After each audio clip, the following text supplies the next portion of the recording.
Welcome to Remember 64, where this week, aliens, man, it's aliens. Also guns. Lots of cool guns. Hi, everyone. We are live this time, by the way. Whether you're watching us live or hearing and listening or watching the VOD of this, we're live tonight. This is great. This is a lot of fun. We'll get more into that in a second. But hello, welcome to the show. If you're a returning listener or viewer, and welcome if this is your first time joining us. Here on Remember 64, we play, discuss the good, the bad, the ugly, and everything in between for the Nintendo 64's funky library. My name is David Petrangelo, and I need double the megabytes to run during this episode. Plug in that expansion pack. It's time to podcast, everybody. Jiggy Look Back with me again. Hello, hello. What's up? I don't know what else to say. Guns, aliens, pew pew pow, American flags, bang, bang, America. I mean, yeah, sure, yeah. Let's go with that. Yeah. Let's not pretend this isn't a game focusing around America, okay? Clearly. Yeah. And if you've been listening the last couple of weeks, I actually have already given this lovely gentleman a shout out, especially in our Spider-Man episode, because I said, hey, wait, Matt kind of should have been on this episode too, but and he's got his Spider-Man t-shirt to go along with it. But for the very first time, the hilarious, the awesome, the PlayStation generation and console creatures host, writer, and all great things, Matt, welcome to the show. Hello, sir. What's up? I'm very excited to be here. I'm really stoked to hang with you guys and talk some classic games, talk some retro. I feel like in PlayStation generation, I live in the now, and I'm excited to kick it old school with you folks here. Also been bigging you up on PlayStation generation. Gotta say myself, been shouting you folks out last little bit. So excited that you're part of the family and excited to do more stuff together. You know what? That's what it is. I've said it already before, but now we're part of the console creatures family, I guess you could call it. And essentially, I've said in the past too, like the show's not going to change, but we're just going to have more likely that someone like Matt or Bobby or Steve or whoever might be on the show. But it's just a good way to sort of be a part of a team that already I've been getting to know and work with over the last several years. Why not mesh everything together? Why not? And as far as I can tell, I mean, you guys correct me if I'm wrong, but the Nintendo 64 is a console, so it kind of fits. Yeah. So track. If anyone doesn't know, Matt, you said the now, but let's talk a little PlayStation generation. Yeah, no. So I run the PlayStation Generation podcast over here on Console Creatures, where we talk all things PlayStation each and every week. We're live Sunday nights at 8. I'm usually joined by very good friends of mine, Denis Raccoon and Rice Boy, and Court Lalonde as well. Court's on a bit of a break right now, but he'll be back in the future. We talk all things PlayStation. We talk about our favorite games. We talk about the news a lot. We always take a bunch of questions from the audience and stuff. So it's a good time. We love our PlayStation. We're the Sony ponies of the channel, and we ride those things proudly. It's always a fun time too, regardless of what is or isn't happening in any of these in particular consoles. Like, sometimes the news in modern games is up and down depending on the week, depending on the month, and stuff like that. But you guys are always having a good time, so it's always a good listen and watch. As I said before, we are live, I think, for the second time ever for Remember 64 recording an episode. Yes. Normally we just because we did a couple live streams every once in a while. We did an intense Scooby-Doo session. And I am the only one that finished the game, just for the record. That's right. Snaps. Also, can I just say how jealous I am that you have Sony ponies? You have like an animal that goes with the Sony pony. Nintendo what? Nintendo Extendo. You are even better. Oh, okay. Ooh. Okay. That's is that like good. a robot? Like that's like a. You don't know what an Extendo is? No. You know those like the little arm thing, right? It's like a weapon. It's like a little thing that you we're not talking about. And it like whips out. Oh, like the yeah. And you can point at things. Yeah, and it was always one of those things where in high school, people would like bring them in and try and hide them, and it never went well. And it's like, why are you doing that in the halls of a high school? What are you going to do with that thing here? But you never know. You just point at things. Yeah, obviously. Yeah, 100%. Yeah, one of us points at things. The other one beats people with it. Whatever. To each their own. Each their own. Now you point where we know where we're all coming from. Point. You there? I will beat you. Stop running in the hole. That's one thing that we were missing from Perfect Dark was an extendo. That was so close to perfection. If we only had an extendo, it could have actually almost nice almost weapon Perfect like Dark. that. Almost the Perfect Dark. Yeah, exactly. Yes, we are talking Perfect Dark, by the way. I haven't even said that yet. Smooth sailing already, everybody. This is a game that's been requested a bunch of times, and it's obviously a big title. It's obviously rare. It's a big follow-up for first-person shooters to GoldenEye, which we've done an episode on, which is great. And obviously that's an instant classic as well. In a lot of ways, this game is too. So we will be talking Perfect Dark throughout this episode. But before we jump into the specific game, Matt, this is the sort of initiation part of the show because you haven't been on yet. Let's chat a little bit about your experience growing up with the Nintendo 64, if there was any.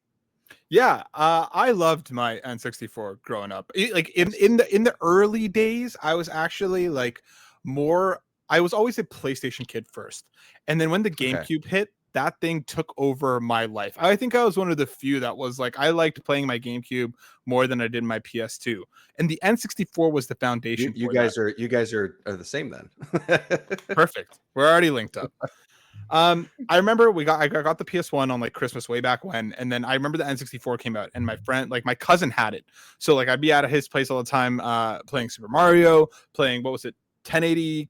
No, Snowboarders, and there was Cool Borders another one. Am I making that up? No, what is it? The kids snowboard. What is it Snowboard called? Something like that. Yeah, maybe that. Yeah, Snowboard Kids.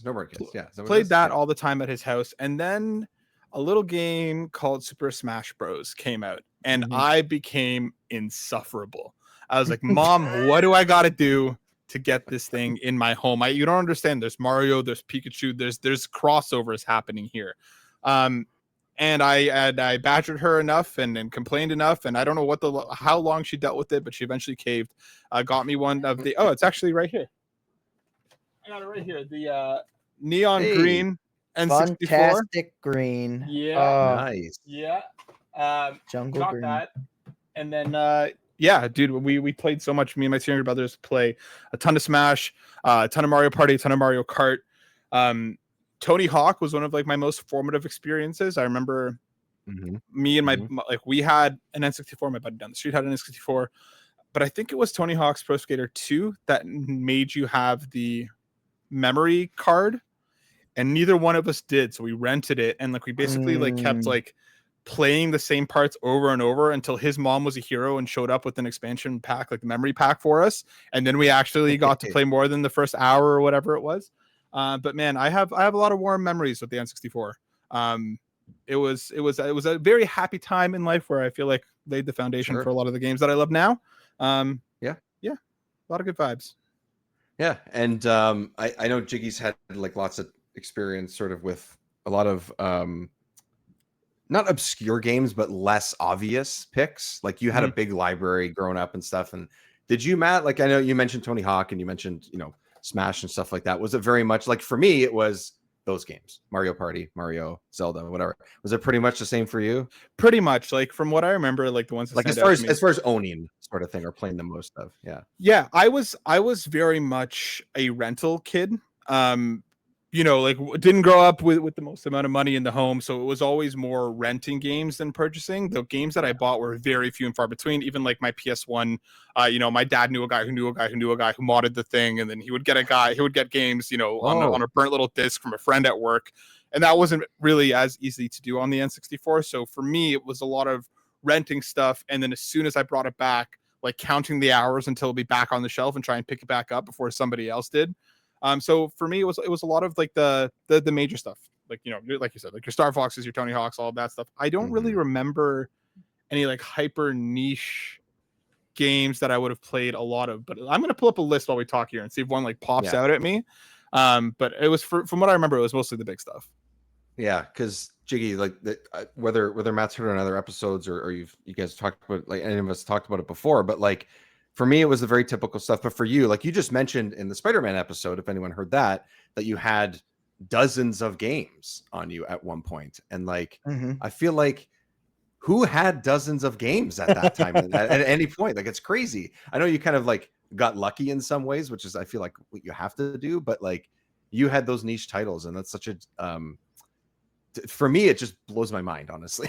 I'm not gonna lie. Yeah, it's really crazy to grow up with some of those games, and like, you know, you got the things that are like the mainstays. You got Zelda, Smash Bros, DK.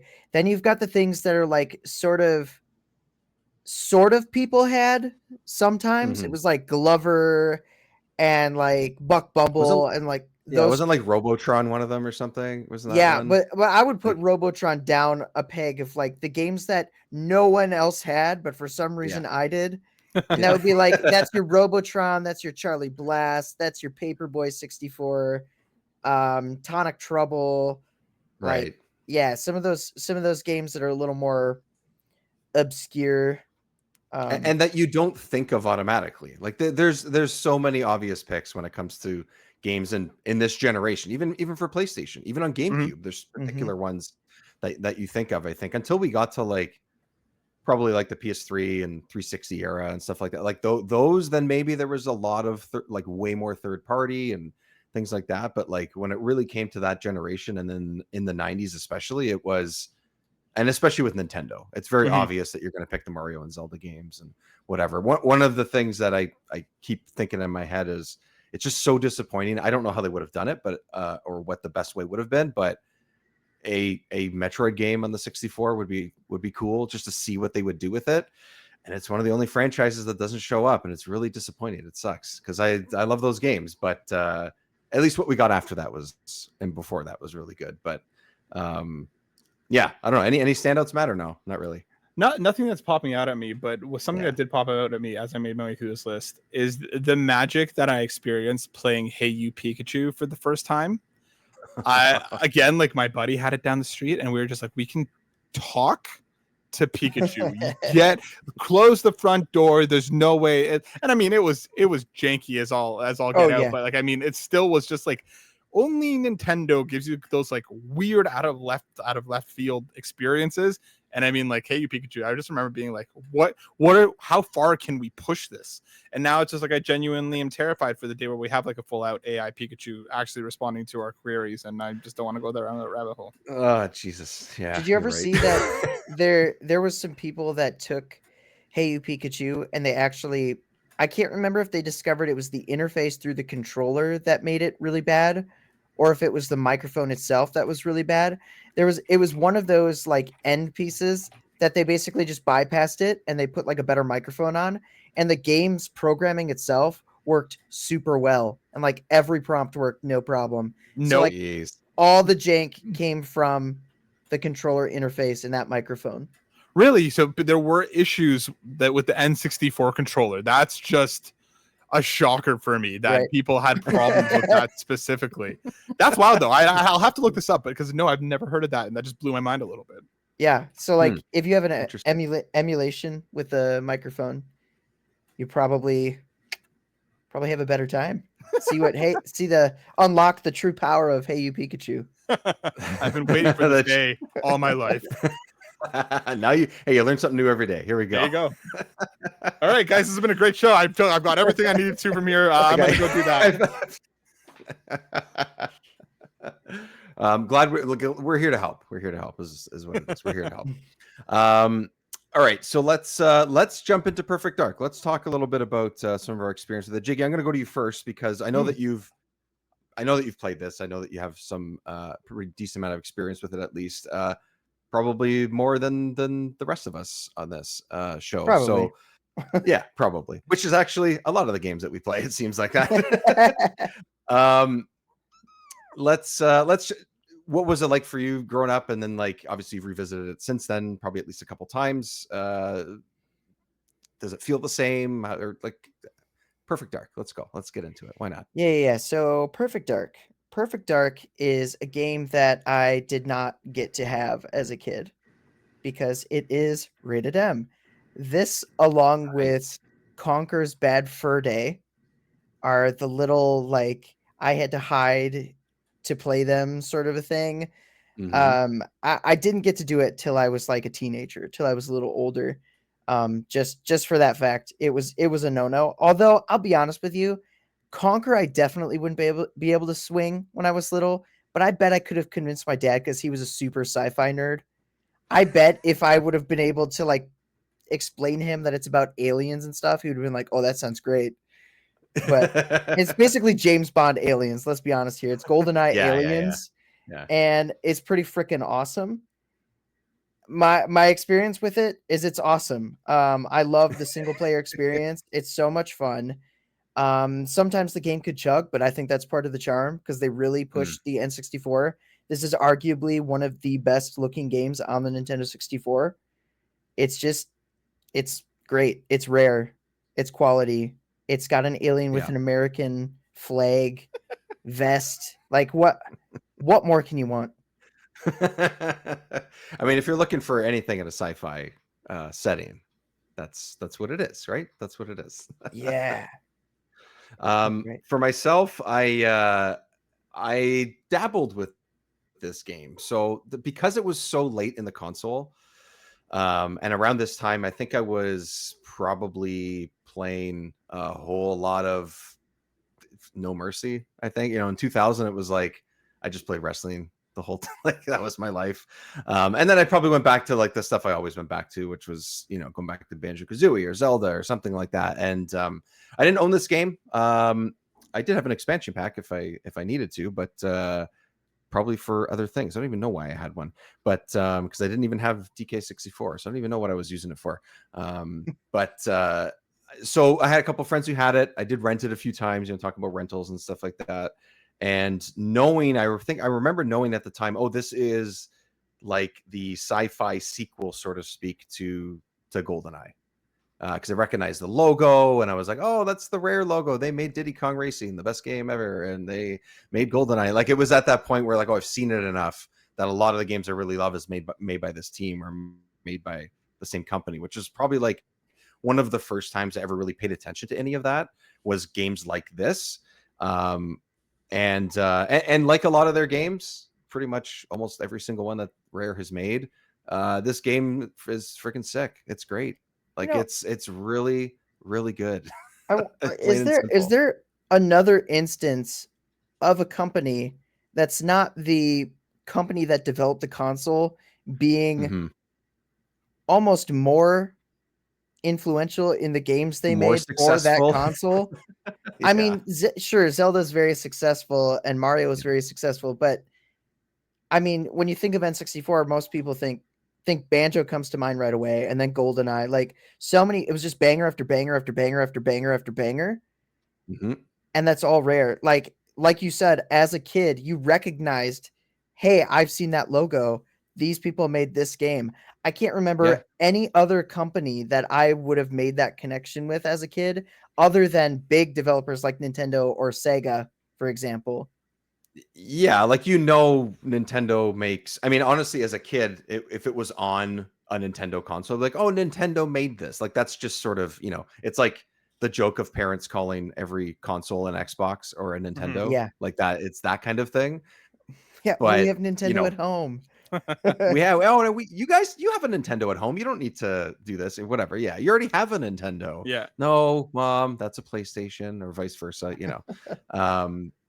But yeah, I think, and also too, like we've talked about it too, but like those 2D Donkey Kong games are among my favorite games of all time, especially the second one, which is my favorite game of all time. Like that logo is in my face, like in so many ways. So my point being is that like I kind of latched onto that in a way that I probably never did before. And when I played this game, I never finished it as a kid because I never owned it. It was more just like, let's play some multiplayer, like you would, of course, and let me run through a few levels. I know one of my friends, pretty much probably played the game over and over and over again. We'd go in and just play random stages, or we would play the multiplayer and stuff. So there's a particular house that would be the place to play Perfect Dark, but it was never one that I ever said like, oh, this is one of my favorites on the console. I think because I never did the start to finish, and I only played half the game and then played multiplayer. So it wasn't like GoldenEye where I owned it and it was like level after level, pick a stage, play multiplayer. Like, and it didn't have as much time because roughly 10, 11 months later, whatever it was, it was Xbox time, you know. So, and I got the original Xbox, and then the 64, aside from a couple games, started to collect dust in my house. That's basically how that timeline worked for me. So replaying it now and going through the whole game, not playing multiplayer this time. Yes, it looks amazing at times. We'll get into it, but at times I feel like it's trying to do too much. It's almost too busy, which is impressive that they pulled it off. But I kind of wish, like, sometimes, okay, I need a little less of a lens flare from that light or something, you know, like things like that, like the extra detail, and sometimes felt like it was overdoing it.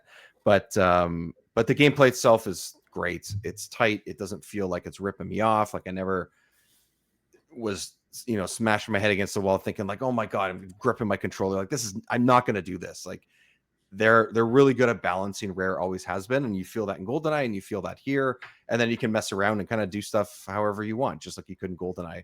And then it has a really crazy story. It's not just a James Bond story, you know, like there's a lot of wacky shit happening here, and it's cool. Yeah. Matt. Yeah. And I like that part of it, which I don't think I ever really remembered as a kid either. Like I don't remember 25 years ago going, oh my God, the Perfect Dark story is so cool. It was, no, I'm just going to go and shoot some stuff. Like that's really fair, what it was. So fair based. Yeah. Matt. Man, talk about getting caught off guard. I never played this growing up, similar with like, you know, with other folks. The M rating was enough to dissuade my parents from ever letting me go close to it. I had a couple friends that were in love with this game. They still are to this day. But I was never really, I never got the opportunity to play it. So when Dave reached out being like, you want to come talk Perfect Dark? I was like, this was one of those games that kind of always sat in the back of my mind. I mean, with the remake being so much in the headlines, it was kind of top of mind. I was kind of like, I'm going to play this ahead of when the new one is coming, because that looked cool from what we saw. So when you reached out, and I honestly thought the same thing. I seriously thought the same thing. Yeah, exactly. So that's why I was like, oh, Perfect Dark. What a great time to hop in and play. I'm sure we're going to see more about it soon. Rest in peace to the initiative and the new game. So when I hopped into this, I was like, all right, bet. Yeah. I had an adventure of a time just starting to play this game, because originally I picked it up on my Steam. I got it up on the Steam Deck, was running it through an emulator there. And I was like, all right, you know, I'm enjoying this. I'm liking what this is doing, but my God, I even messaged Dave about it. I'm like, these controls are like killing me, because I'm not really a retro gamer. I'm not usually one that goes back to games ever. I'm not really one that replays games, that even the ones that, you know, that are my favorite of all time. I'm not usually the type bad. Now you're one of us, damn it. I know, and that's the problem. That's why I was like, okay, this is an opportunity for me to step outside of my comfort zone, play something that I always wanted to play but haven't had an opportunity in. So coming into it, I was kind of like, I'm sure this is going to feel like old game is old. And when I was playing it on the Steam Deck, I did have that a little bit. And then I messaged my buddy who's a huge diehard fan, and he's like, no, hold on. I'm like, he's like, you have a Switch too. It's on Nintendo Switch Online. What are you doing? I'm like, I never even considered to look there. So he sent me this like entire controller remap that made it feel much more in line with what today's games feel like. It's obviously not perfect, but it's enough that I was like, okay, I'm getting back into the swing of it. I'm understanding how this game plays. I pulled up a walkthrough pretty much 10 minutes into the first level because I got so lost. I'm not used to like this type of like, you know, I don't know, maybe we are handheld way more than we are. Yeah. So I pulled up a walkthrough because I'm like, I know myself. I'm going to start getting frustrated. If I get too frustrated, I'm not going to enjoy this. I'm like, let me just smooth out the edges for myself. And I didn't realize until I started playing this, I had no idea what this game was. Okay. I always thought it was your James Bond, kind of really dark noir, like, and especially like when you're going playing to that Chicago level, I'm like, yes, this vibe. It's so like the rain, everything about this level is so cool. And then the alien shows up, and I was like, excuse me, what do you mean? What do you mean there's aliens in this game? And I texted my friend. He's like, I've been waiting for this message since you started playing it because I knew you had no idea what you were getting yourself into. And it's a lot of fun. It's a really fun ride all the way through. The story is just completely like a roller coaster to the 11th degree.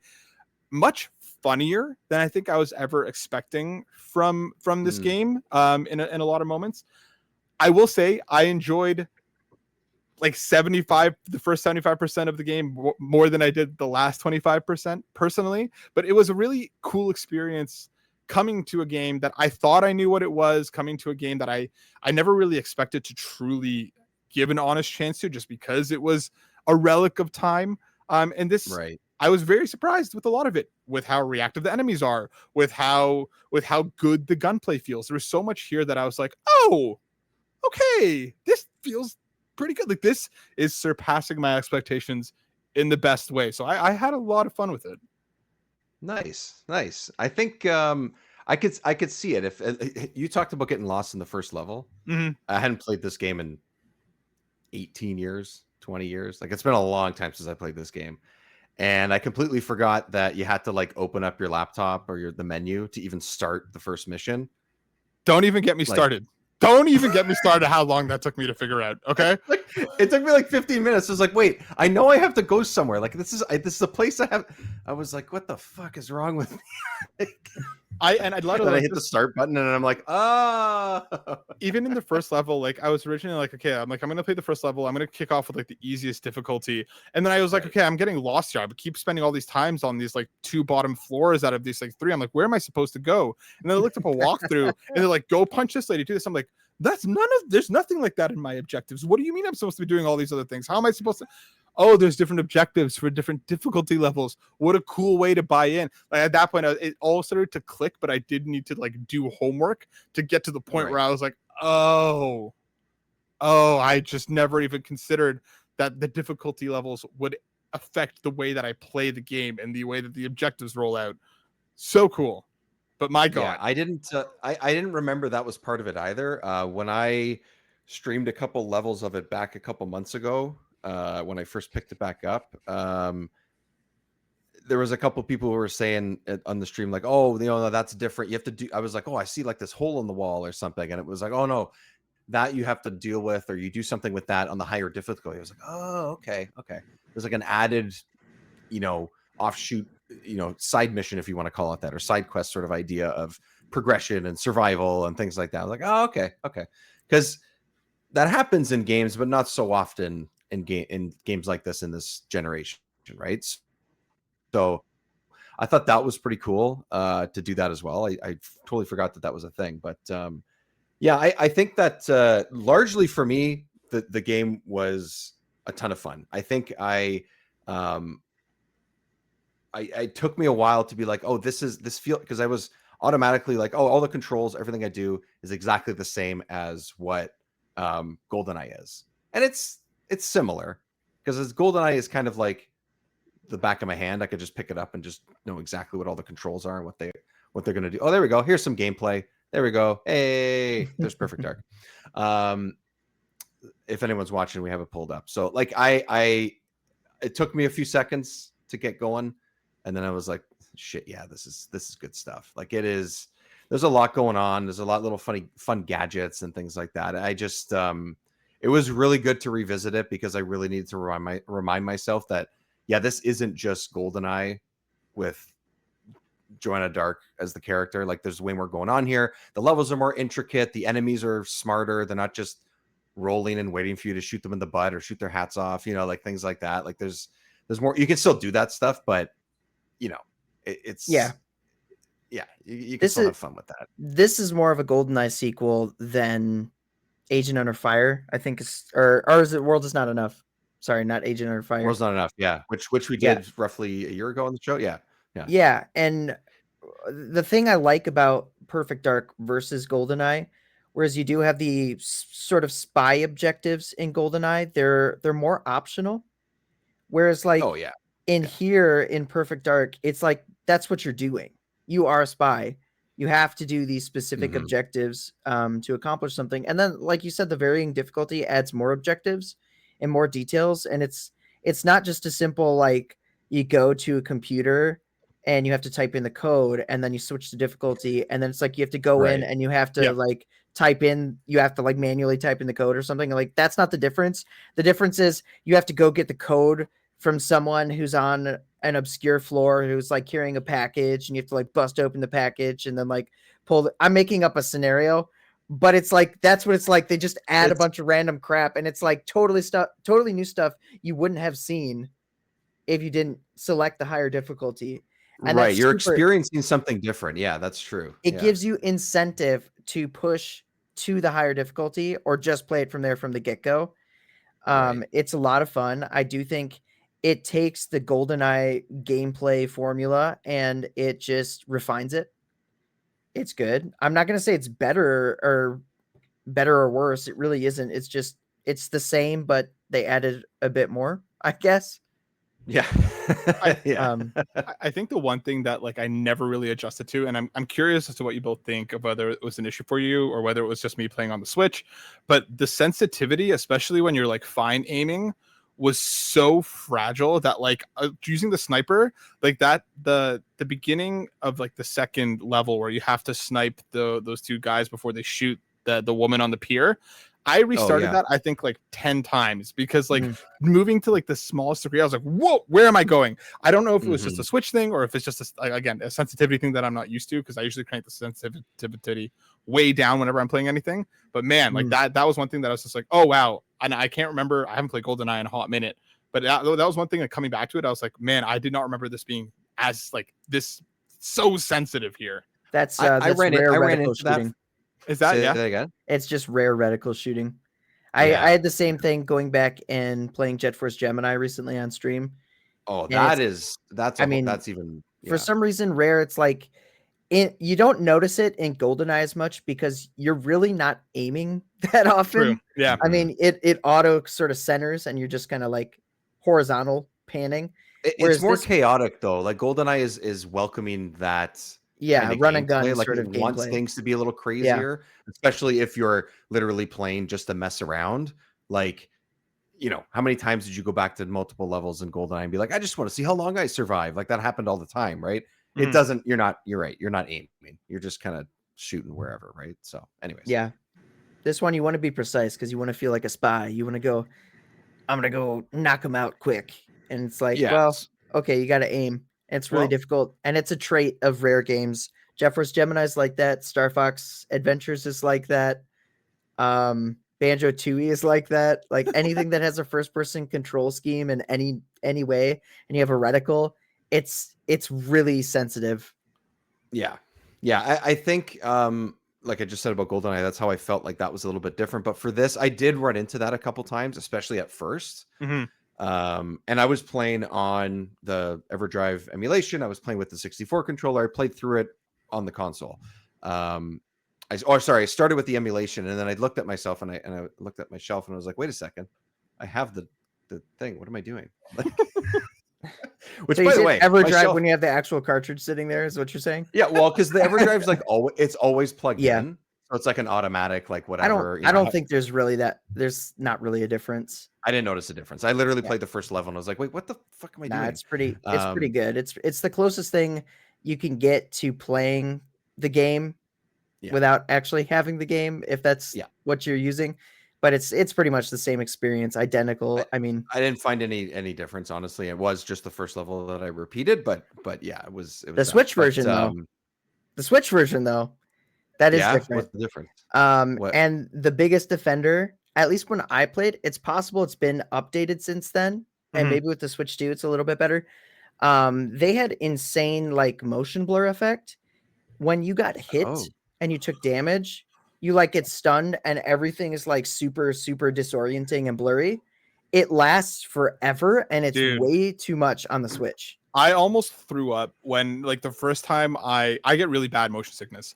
So for me, like in the level where you have to like photograph the isotope, the radioactive isotope or whatever, I just ran straight into that room the first time because I was like, what's back here? Oh, how do I take a picture? Oh no. And then the entire screen just like, it's like you've had 75 drinks in 30 seconds and it lasts for like 3 minutes. And I was just like, what? I'm like, is this just my life now? Am I finishing the level like this? Like what is happening? Yeah. Am I never going to play this game ever again? I have to put this down. Like, that is a Switch emulation issue. Good to know.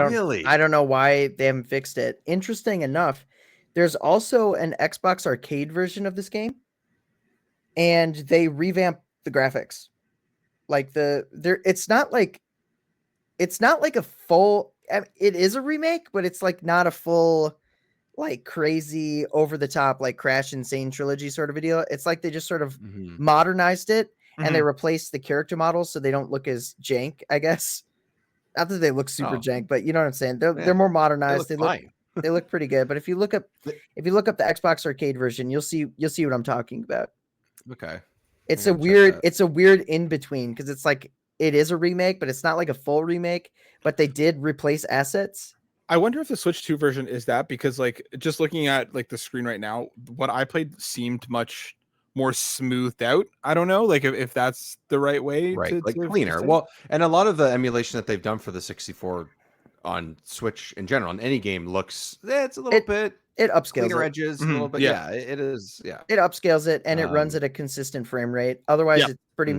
it's pretty much the same. And that's been sort of a pride about the N64 emulation on Switch is that they're actually like it is actual N64 emulation versus like, Nice.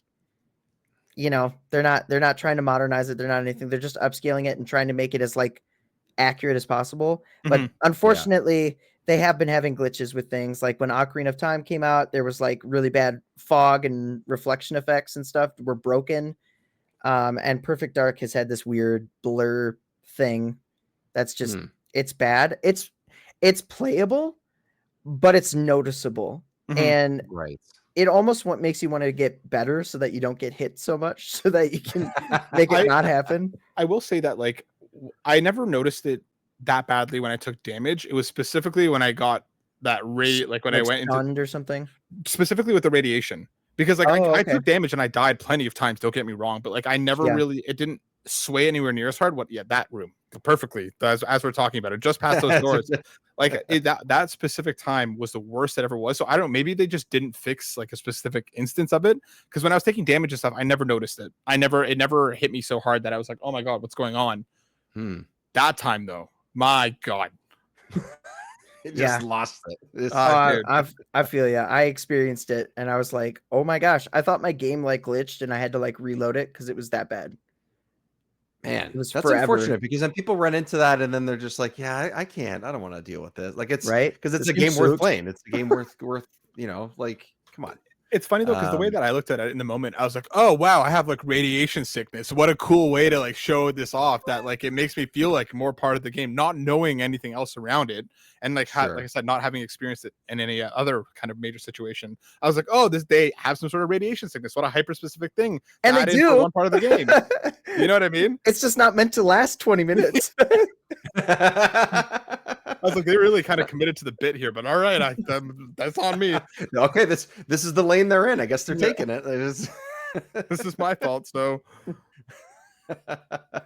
yeah, I think one of the things that really like continually stood out to me was and sure, you know, GoldenEye does have a variety of levels, but like the every stage in this to me felt different from the last and the one that was next. Like it really, you know, you can still find your way around. I don't think it's too difficult to find around. Every once in a while, I was like circling around, being like, "Wait, did I miss a door?" That happens in games like this. Not a big deal. Mhm.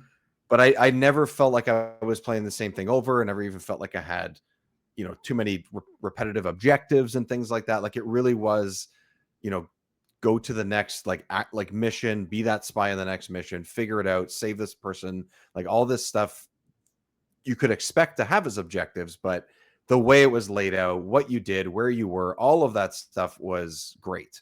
And what amazed me more about it is because you just know that the limitations of the cartridge and the console is that like they jam packed this thing. Yes, they use the expansion pack to double the memory, but really it's not like they had a ton of space to work with, right? Like the thing I read was I have it here. Where's the note? They started and used the GoldenEye engine, which makes sense, looks and feels that way, and of course it's their engine and stuff.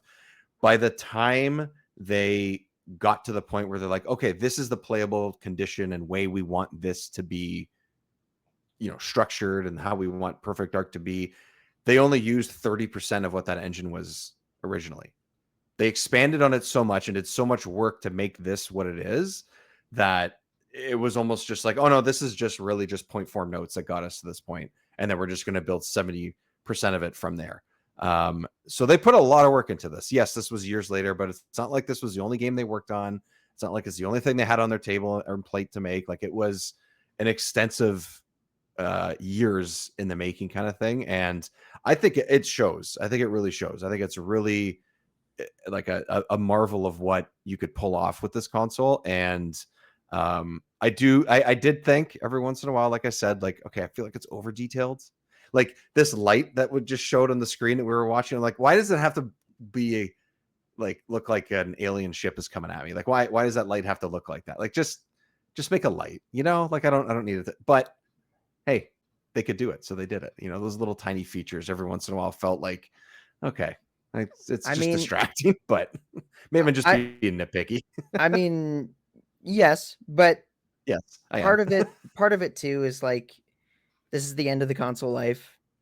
Whereas like, let's push this as far as we can because people are starting to get interested in next generation. Mm-hmm. It's the same Conquer released around this time, a little bit after, I think. Yeah, very, very close. Yeah.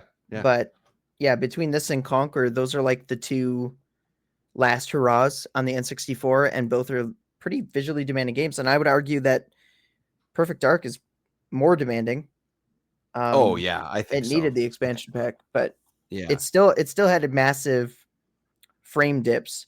Nothing that makes it unplayable, but I would say more so than GoldenEye for sure. And GoldenEye had quite a few frame dips too. When you get a bunch of enemies on screen and you're dealing with stuff, you're blowing up 50 mines and grenades. And yeah, yeah, it's like that, but like better graphics. So it's just a little, it's a little worse.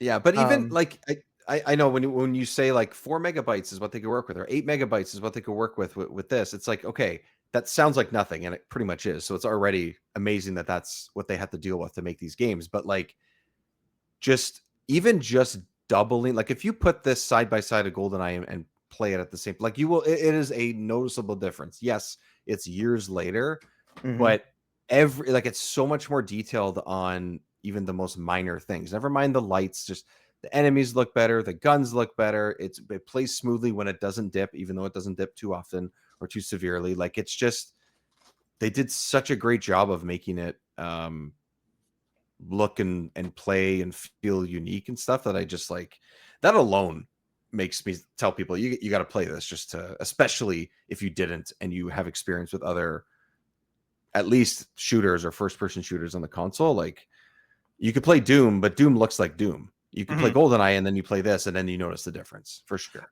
I do think you're kind of on like spectacular with that, because that's something that really stood out to me, is that how varied, not even just like the levels are, because they are like putting one and then heading to the next one, you're in a completely different space, from like the tight corridors of like the airplane to the massive open, snow covered area. Like, there's so much that like they could so easily reuse textures and cut and paste stuff to make it feel like what you've seen before, but swap out the colors or whatever else.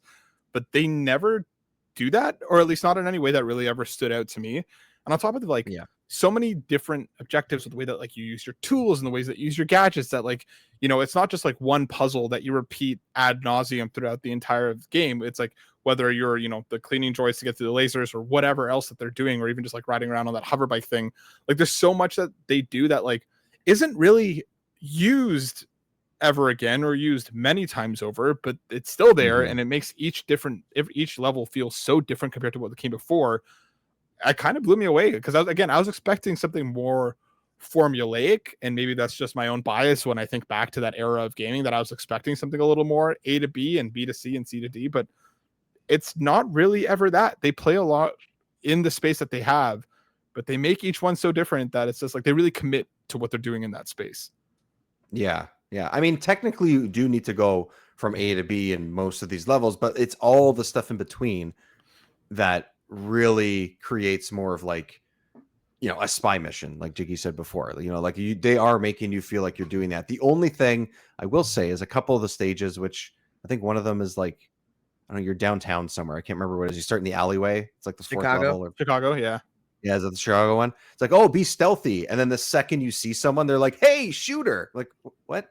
I thought I was I thought it was in the skies, and I didn't know the first who I corner. was. I was like, okay, fine, because I'm just killing everybody. Like, I was like, that doesn't make any sense. So I don't know like what that's about. Like, I don't know if I fucked something up, but every time I played that level, I did have to restart it a couple times because I got a little confused on that one, where things were. Like, you have to go in a couple corners and areas to pick things up. I was like, I don't really know where I'm going here. Every time I was like, oh, do I sneak around this guy? But the second you get too close, he turns around and goes, hey, get her. I'm like, all right, well, I guess I'm not a spy in Chicago. That's the beauty of it. You got to find the little path, the little tunnel way to crawl under and avoid everybody. It's like sometimes it's just unavoidable and it forces you into a fight, right?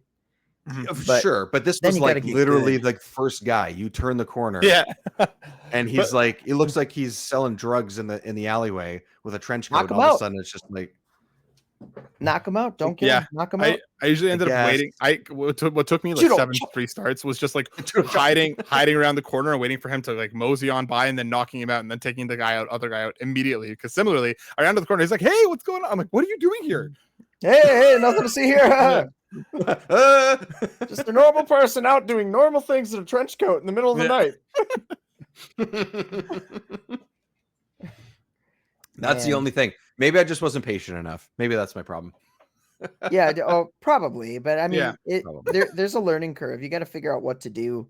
And that's the thing with like every single level. You have to figure out what to do. You're inevitably going to fail multiple times until you know exactly what you need to do, where you need to go. There's one particular level, and it's the level where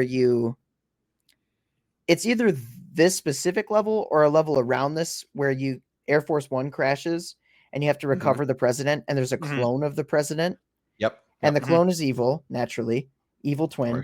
You got to take out the clone and save the president. And there was one or two times where I was like, I can't remember if this is the president or the clone.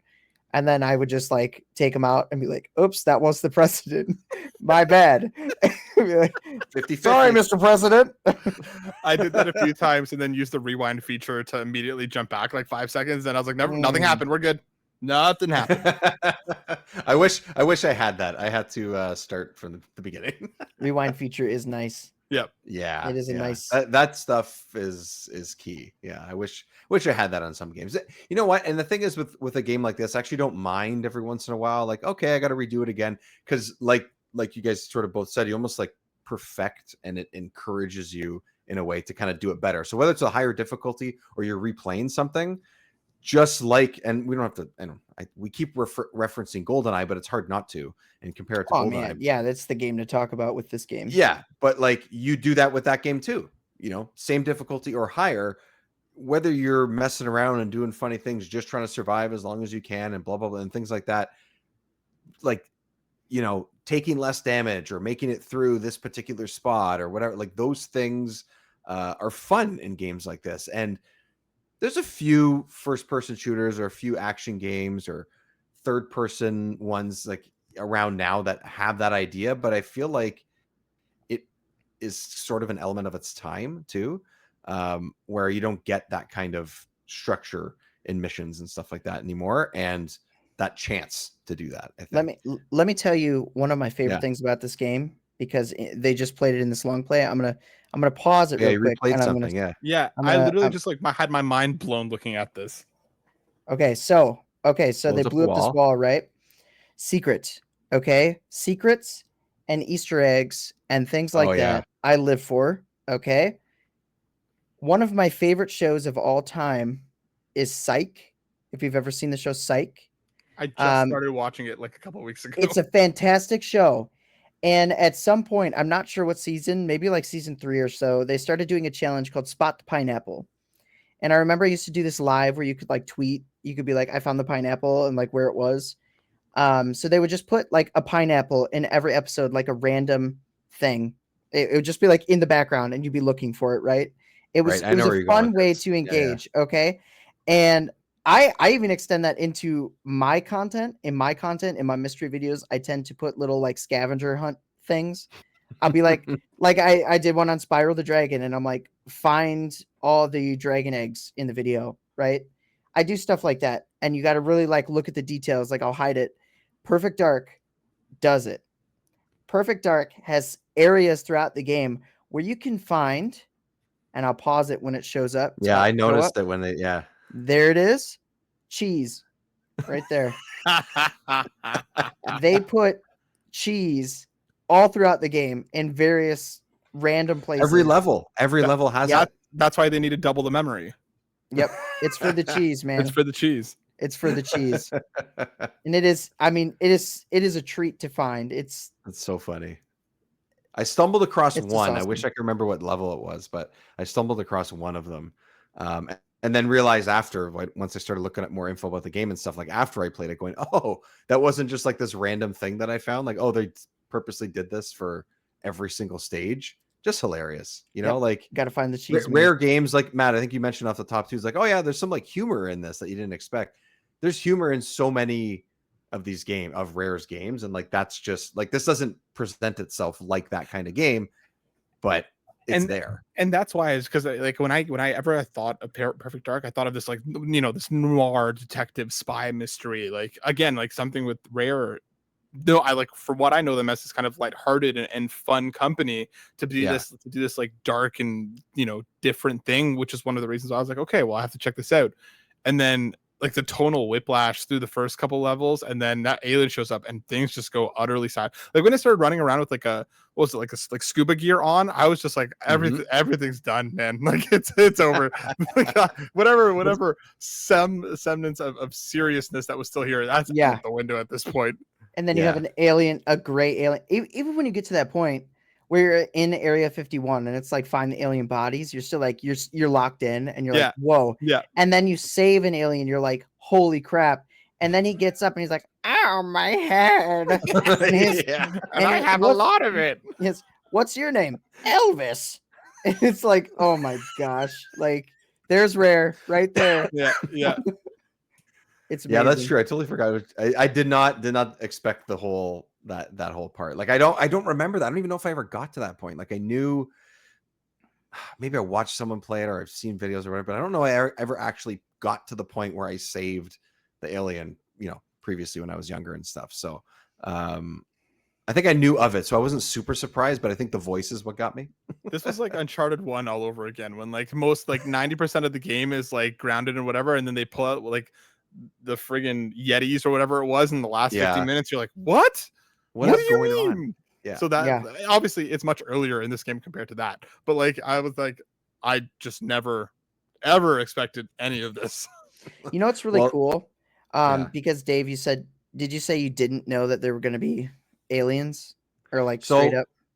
I knew that there was, but I don't remember you like interacting with the aliens the way that you do. Like I remember the whole bodies thing, vaguely remember that. And I know that I've like seen videos, screenshots, whatever it is, over the years since I played this, which was so long ago, that they're in it, but I don't remember the interaction type of it, of the extent of that.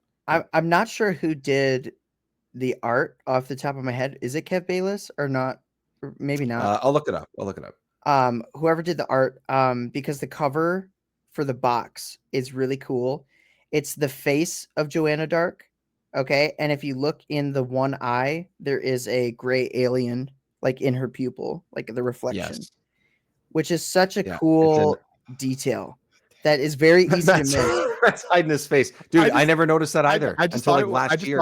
I noticed that something was off with one eye, but I thought it was like, I don't know, like a spy, or like, I don't know, like, you know, I was like some spy gadget or something to show like, oh, it's like techie or whatever. I never looked so close that I was like, aliens. I was completely caught off guard. No, not by any stretch of the imagination. You're gonna give me 100 guesses. I don't think many people notice that detail on the cover art. I just like, it's what I do. I just stare at stuff like this for like a billion hours. I just think it's neat. It's a neat detail and sort of shows you what you're getting into, because it does start off like a spy thriller, like right at the beginning. And then you obviously detect it's like, okay, it's future. Like there's obviously some sort of like sci-fi elements to it. And then it just gets weird, and it's great. I love it. I love that they go for the weird. Like it's cool. Whether you know it's there or not, it makes it, I don't know if it makes it more fun, but you know what I mean? Like it has this like this unexpected personality that I think Bond movies, you know, especially if you're looking at the ones that have not come out in the last 12 years, are kind of, they go for the cheese a little bit more. Sometimes it's on purpose, sometimes it's not.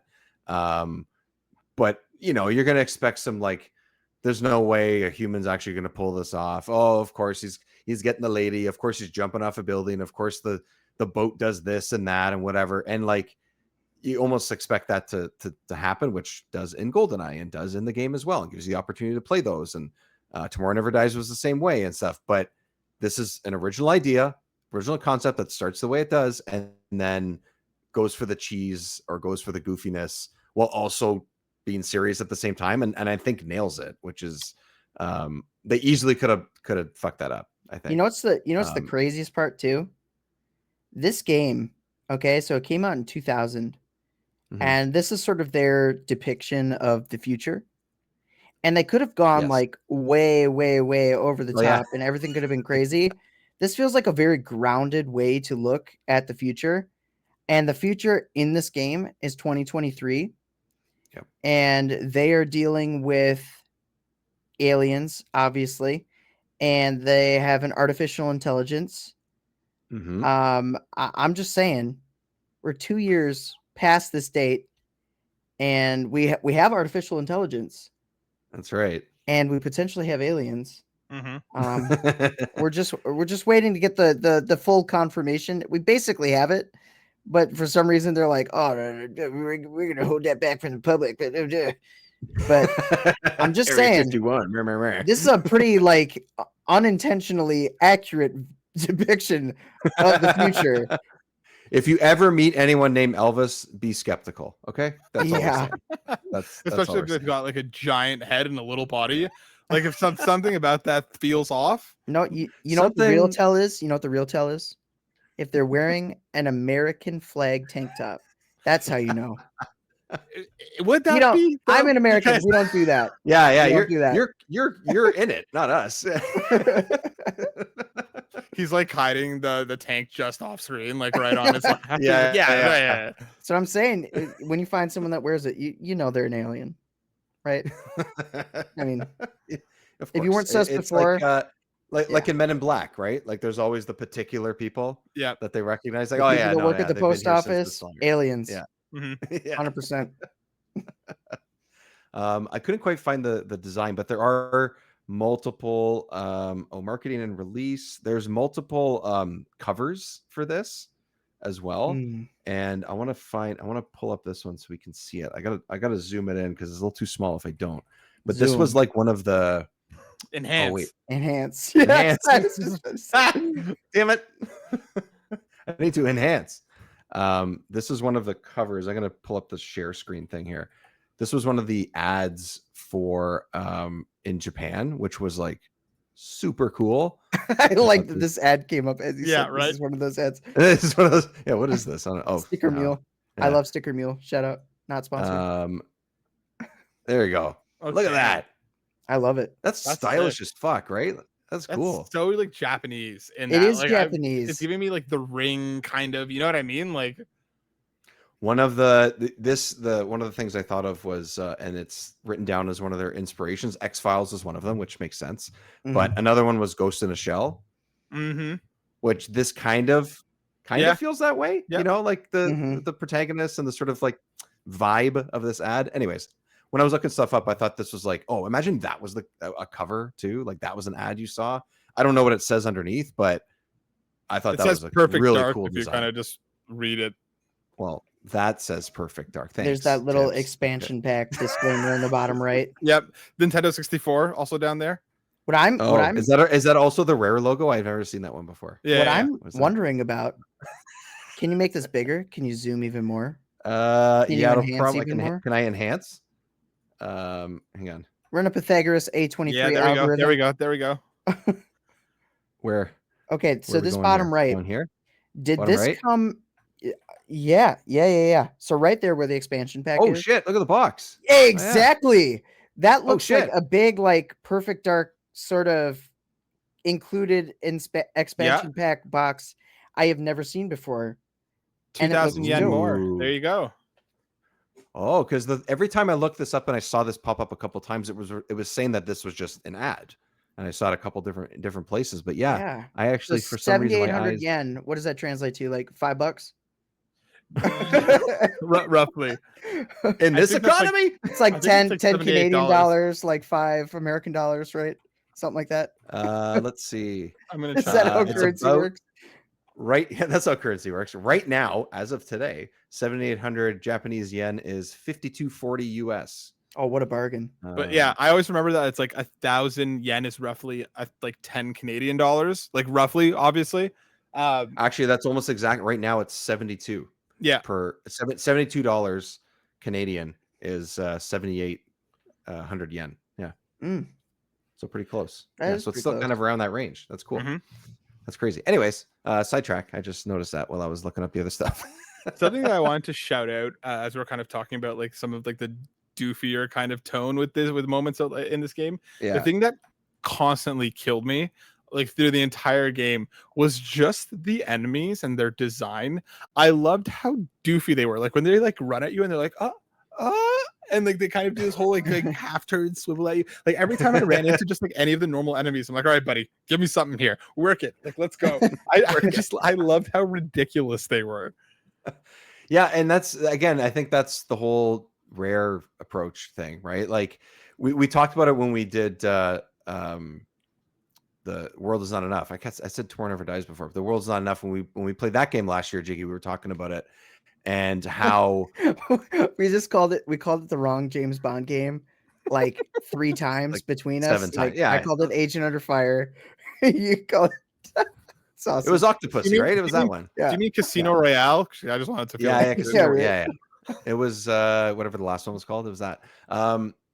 We sort of mentioned how like yes, obviously it's made by different companies, so that's all part of it too. But it's sort of missing some of that goofiness fun that GoldenEye had, and this has, which is why this reminded me of this, Matt. Is that like you can mess around with the enemies, they'll do some funny things sometimes, whether you shoot at them or not, like roll around or they'll turn around kind of funny and stuff. And like not a lot of that was present in that other Bond game, and at least they kept that here. They kept that here. Like it starts with a serious tone, like we've said, but then after that, it's like, oh yeah, there's all these little hints of fun that they keep inserting in it, and it's a dark game largely, and I think that sort of lightens things up in a lot of ways, which I think it needs. I think sometimes it kind of needs that. So there was something else I was trying to find there. Oh yeah, and then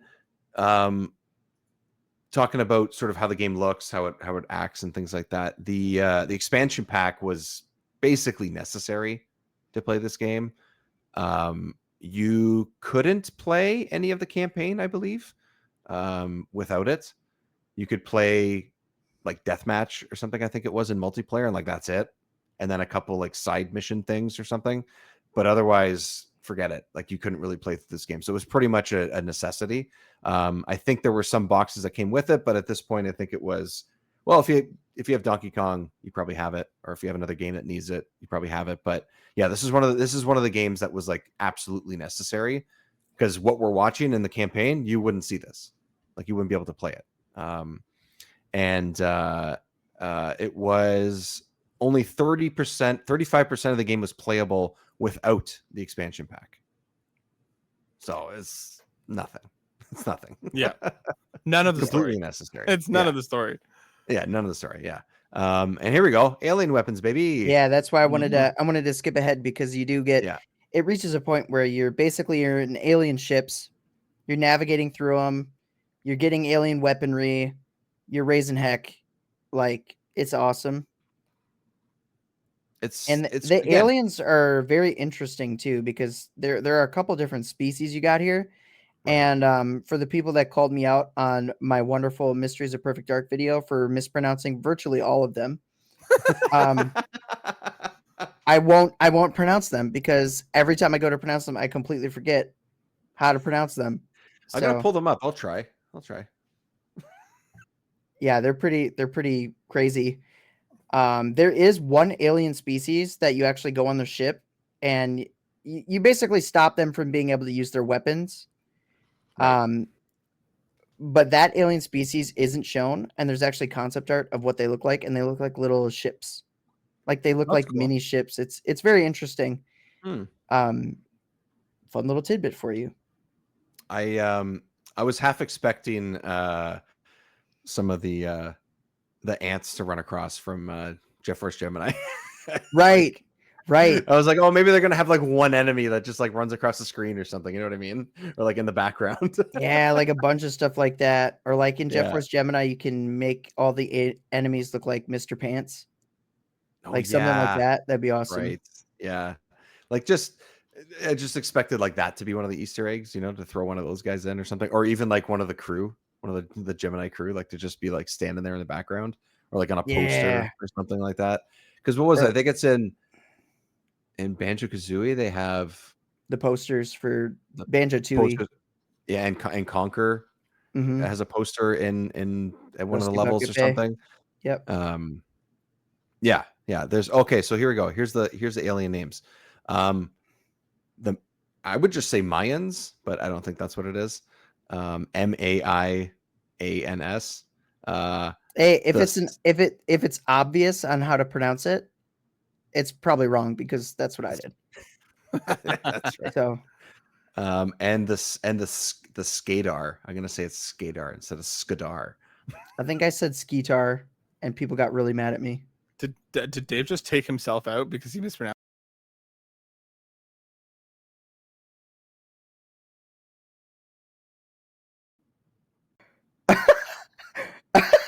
Okay. Oh no! Everyone dropped. Dave, did you just? Dave, what did you do? Nothing. I didn't do anything. What just happened? I don't know. Everyone You just disappeared first. everything disappeared at the same time for me. Dave, you just totally like disappeared and it was really It's funny. like I shut the whole thing down. You're like, they're not going to catch me mispronouncing these names. I'm going to force an error. Yeah. Distraction. Yeah. What names? What are you talking about? We're not. We're talking about a different game. We're talking about Spider-Man. What was I gonna? There was something else I had pulled up too. What was it? I lost it, man. Oh man, I hate it when that Oh, happens. Nuts. Oh man, I'm so organized, but not at all. There is one thing. I don't know if Tim's still in the chat with us live or not, but He was a few minutes ago. Hopefully. yeah, but he has when I was asking people to send in their thoughts of the game, he sent in a voicemail to Voicecast, which is something yeah. So I wanted to make sure I played that because he's got some thoughts in the recorded. Oh man, message. gotta play it. I'm gonna pull that up. Even if he's not watching live, he'll catch it in the replay. But he said he's gonna watch the VOD. here we go. If you guys can't hear it, just let me know. But I'm gonna try and play it now. Hey guys, just submitting a short voice cast about Perfect Dark because this game is awesome. I think what I'm going to do is just compare it to 007, as it's basically the same game if Natalia was an alien and Sean Bean was an alien. So I think Perfect Dark beats 007 in 3 key categories, which would be weapons. While 007 has better base guns, I think the secondary features of Perfect Dark's guns, like the Super Dragon being a grenade launcher, is way better than 007. Level design, I think Perfect Dark beats 007 as there's way less returning to the same levels over and over. And multiplayer. Multiplayer in Perfect Dark is so much better, with way more guns and variations of things you can do, and the ability to play with Sims. Keep doing what you're doing, guys. I'm really enjoying it. See ya. Nice. Well, Tim, thanks, buddy, for sending us that. That's I forgot to mention that too about the multiplayer, that there's bots as well, which is great. I booted that up just a tiny bit. I didn't get too much time with it, but the fact that that's an option is awesome. And I didn't play multiplayer this time because it's hard to, but Jiggy, because you grew up playing this more than we did, was multiplayer a thing for you? No, it wasn't. Oh, no.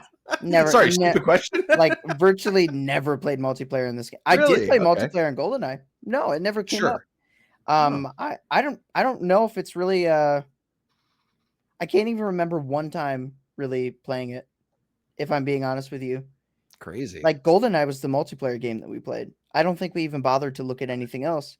Yeah. And if we did go to something else, it wouldn't be the same genre. It would be something different, like Smash Bros.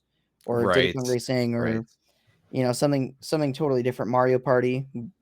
Put the red mark on our hands.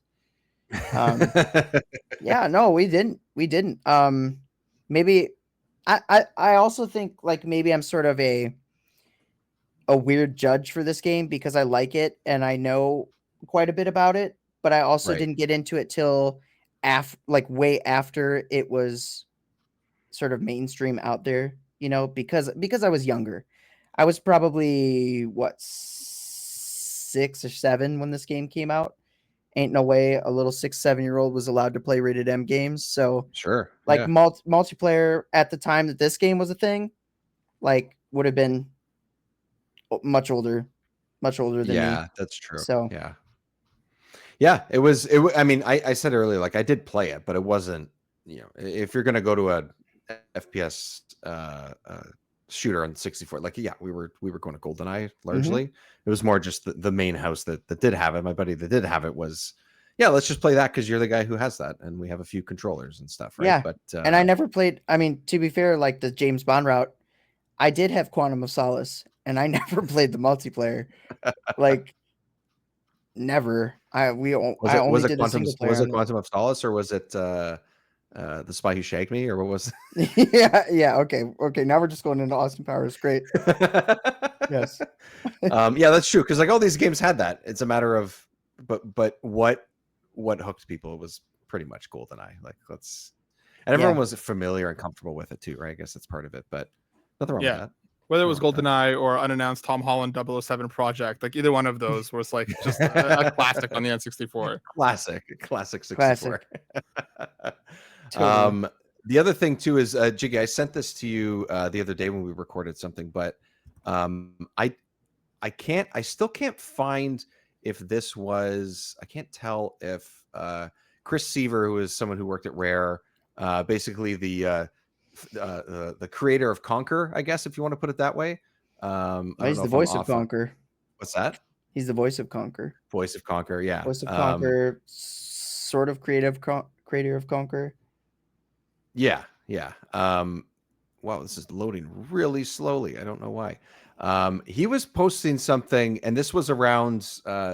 Matt alluded to it a couple minutes ago too, earlier about the shit show around Microsoft and firings and Perfect Dark and all that kind of crap, right?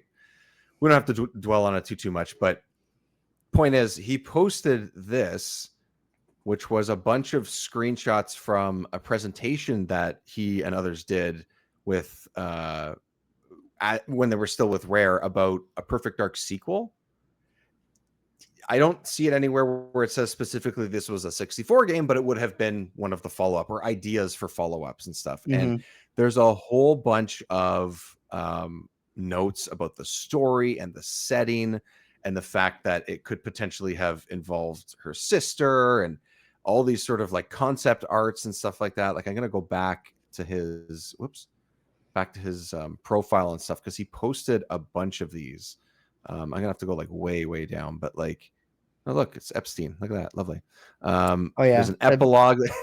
That's the kind of thing Chris Seaver would post about for sure. Yeah, there's lots of stuff. So, anyways, there's like he posted 14, 15 different posts of different ideas and stuff here, like the death of Joanna Dark, like all these different crazy things on here, and it's just what this game or what this franchise could have been is so sad.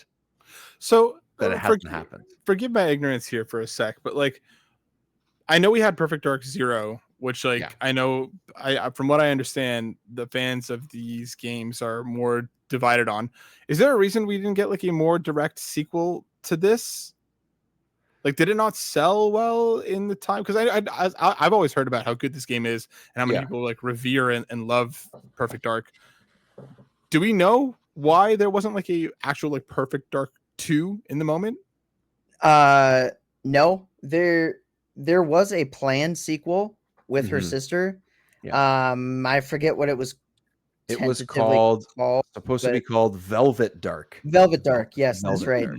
So that was planned, and they started doing things like that. You can see like their character models and stuff like that. Yeah, like pre-production stuff. And Yeah. then I think honestly, this might have just been a Microsoft buyout, sort of lost in translation situation, which happened with quite a few games.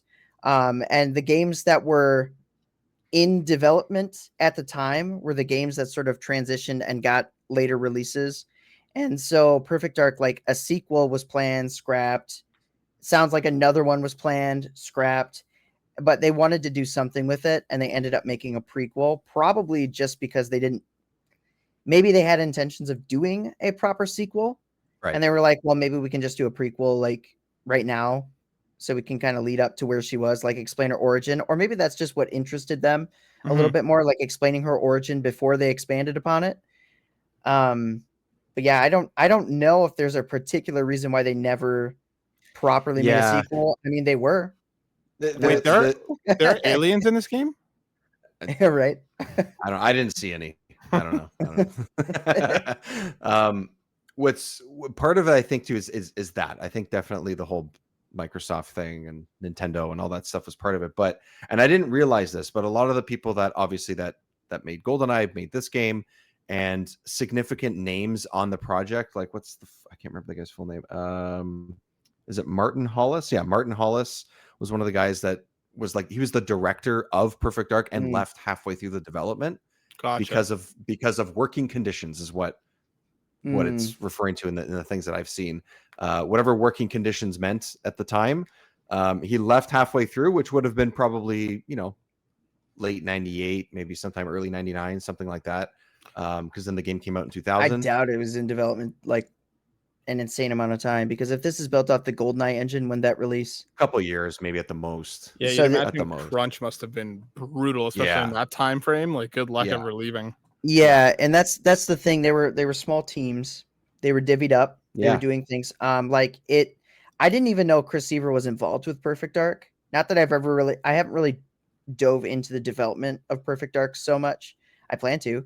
But I didn't know Chris Seaver was involved in that. So it's interesting that he's the one posting, because he's focused on Conquer as far as I mean, same time frame. Like he's focused on Conquer, and then right after that, he went into conceptualizing a Conquer sequel, and then ended up doing Live and Reloaded, which I suppose you could be working on multiple projects at a time. But it seemed like once they were kind of in something, for the most part, unless you're like in the music department, you were pretty much Right. stuck in like one particular game until it was One seen thing. to its Yeah. finish. Well, these series of posts he wrote when he sort of introed at the beginning, which is the one I had up before. He says, first of all, the way he wrote it was, this is after the announcement that the new one was being canceled. He goes, not that it matters anymore, but I might as well serialize this again here. He said that these shots that we're looking at here and these posts that he had, this was a pitch that they made and was put together in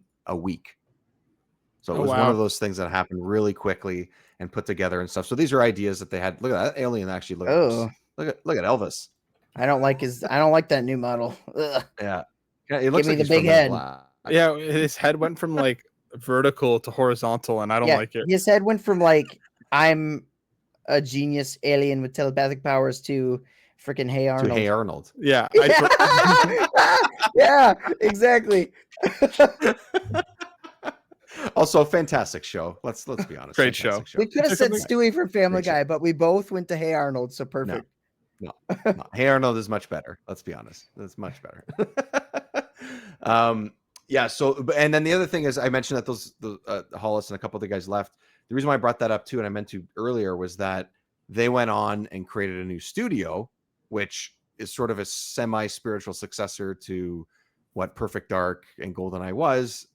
What's the name of it? It was Free Radical Design, and they made the Time Splitters games, which have been, that makes total sense. Makes sense. Yeah, and they very much feel like they have that rare personality. They're a little bit goofy, but science fiction, kind of like Perfect Dark is. Cool guns, different missions. Like, I haven't played them in a while, but I do remember those games being a ton of fun. And I think I owned the first one and played the second one quite a bit. But those are known to be great games. And then what happened was that studio, I think, either got bought or got shuttered by Crytek. And then some of these guys that made the Time Splitters, not everyone, but some of them, helped make the Crisis games as well. The first two, at least. Yeah. Wow. And those games are also, yeah. Cool games as well. Following that trail makes total sense.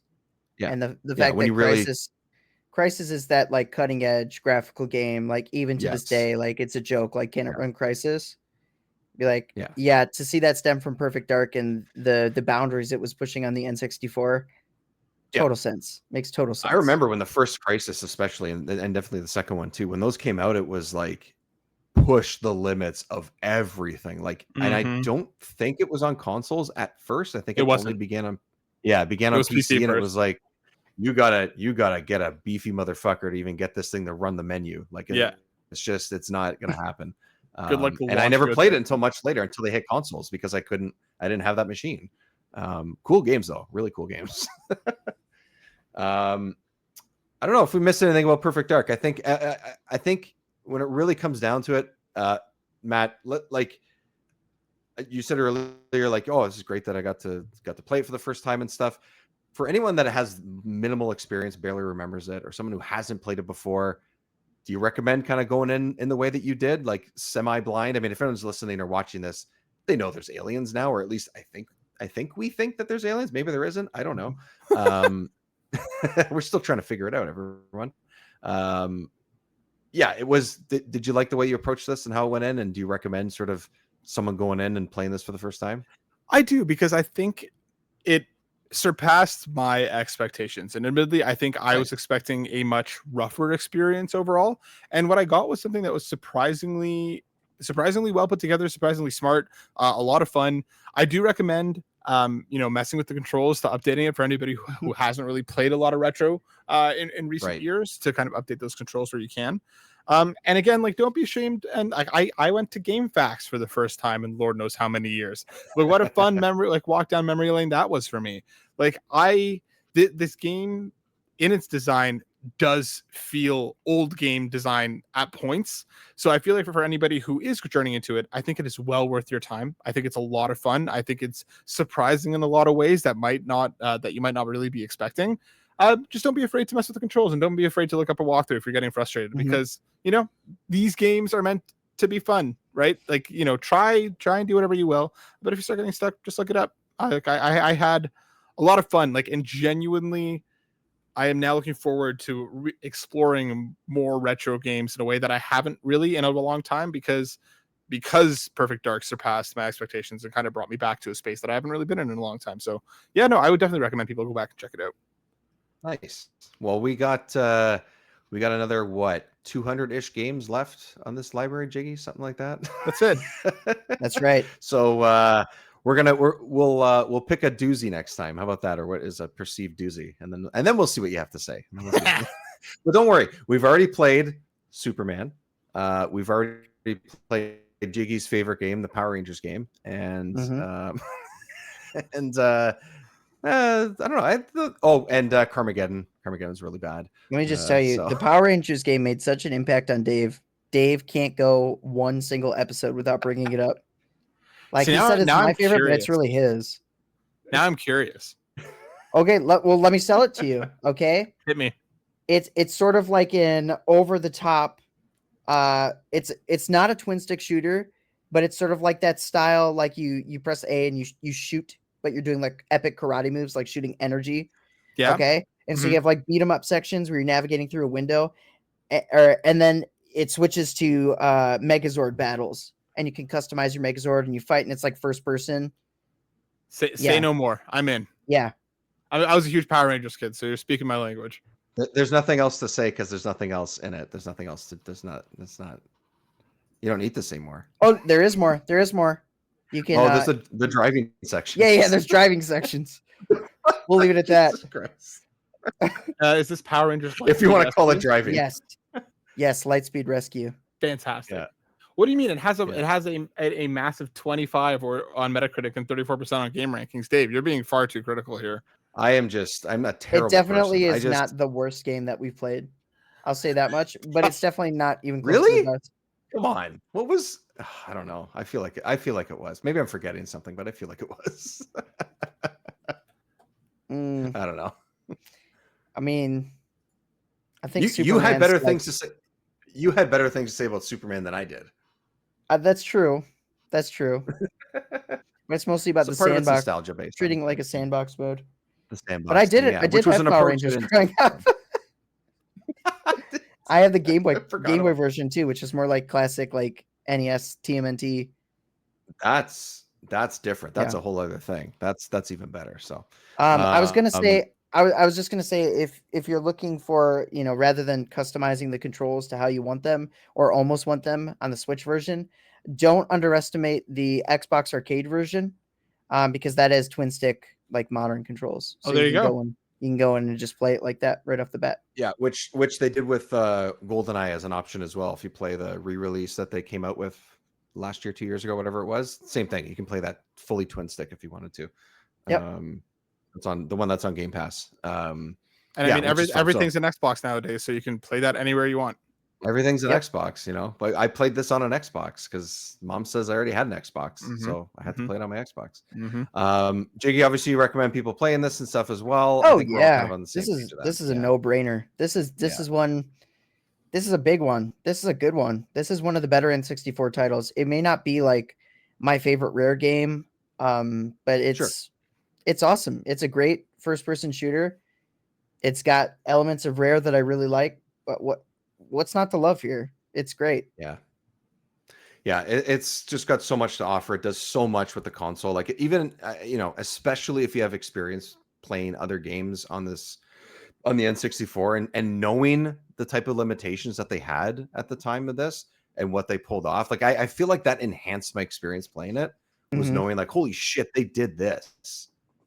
That's freaking cool. Like I don't know. I really appreciate that was even able to be done, which at the time as a kid, you don't notice those things. You don't know how all this stuff works, or have any idea that it's even, art or a task or anything like that. It's just, yeah, they made a game. Cool. Let's go rent the game. Like that's pretty much it. Right. So looking at it when you're older and sort of understanding how everything goes is great. So play Perfect Dark, everybody, regardless of how you do, find a way. It sounds like the Switch version is great. The Xbox one's an option. And on the original hardware, like I did, was honestly was great. It ran well and had a good time with it. Oh, also, and I completely forgot, I played the Game Boy Color version.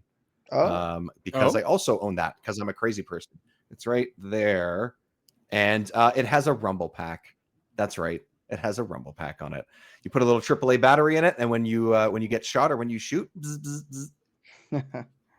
It's got that and Pokemon awesome. Pinball both have it. Yeah.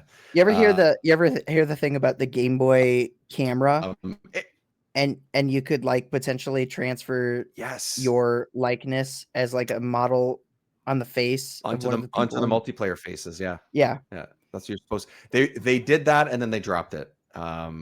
Seems like there's a couple of reasons potentially why, but I don't know if it's 100%. It's probably just like inappropriate pictures. I don't know. I feel like it's not technological. I feel like it's like a Nintendo being like, we don't want people to take pictures of inappropriate things and putting like.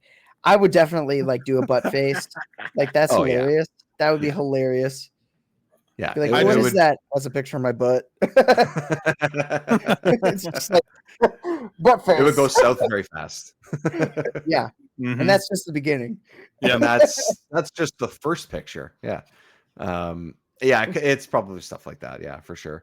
But before we get out of here, Matt, let's chat a little bit more about PlayStation Generation. You guys go live every week, I'm pretty sure, right? So let's chat about that and what might be coming up in the next over the course of the summer, because this episode, as of this recording, will be out in a couple weeks. Around this time, PlayStation's still going on strong. So what's happening? Yeah, I mean, PlayStation Generation, we run 8 p.m. Eastern every Sunday here on youtube.com/consolecreatures. We pick topics based on the news. We kind of run with what's going on. We talk about whatever's going on in the industry. We talk game of the year stuff and everything in between. Bobby's been trying to get us to do some old school episodes talking about the PS1 and stuff. So maybe that's an area that we venture into and maybe do a bit of a crossover with some Remember 64 folks who might be willing to talk to us about the PS1. But yeah, come hang out with us. You can find us each and every week here. Amazing. Jiggy, if the kitten allows you, what's happening over on she's chomping away at your finger, scratching your face. Look at her go. Look at her go. Yep. I love this. She's Once great. again, the visuals come from Jiggy's window, not mine. She's very sweet. What's happening, buddy? Oh, working on a fantastic. Actually, I was doing it right before this call, right before we hopped in the podcast. I was working on my Viva Pinata video, which I'm super excited about. A full development retrospective style video. People don't talk about that game a whole lot, so I'm excited to give it some love. And just moving into some more rare stuff. As usual, I always find something to talk about. Yeah, So there's always something there, man. it's Yeah. great. It's great. Check out Living those the awesome dream. videos. Jiggy digs in a lot of unique ways, which is great. Full segue from this. Check out my Mysteries of Perfect Dark video. So there's a lot of cool stuff and things you can look for in the game, including maybe some stop and swap references, some cheese. Oh yeah, There's lots of cool stuff. Yeah, there you go. And then here, Remember 64, you can catch us on Instagram and Bluesky. Remember 64 Show. Also support the show on Patreon for Remember 64 Show as well. Episodes early, extra videos, pre-chat, post-chat, goofy stuff, random videos, and I'm going to start doing some small shorts of sort of previews of the games that are coming up on the show, saying like, hey, this is how I feel in the first couple of hours that I played this. It's Perfect Dark. At this point, you probably have seen the one or about to see the one about F-Zero X.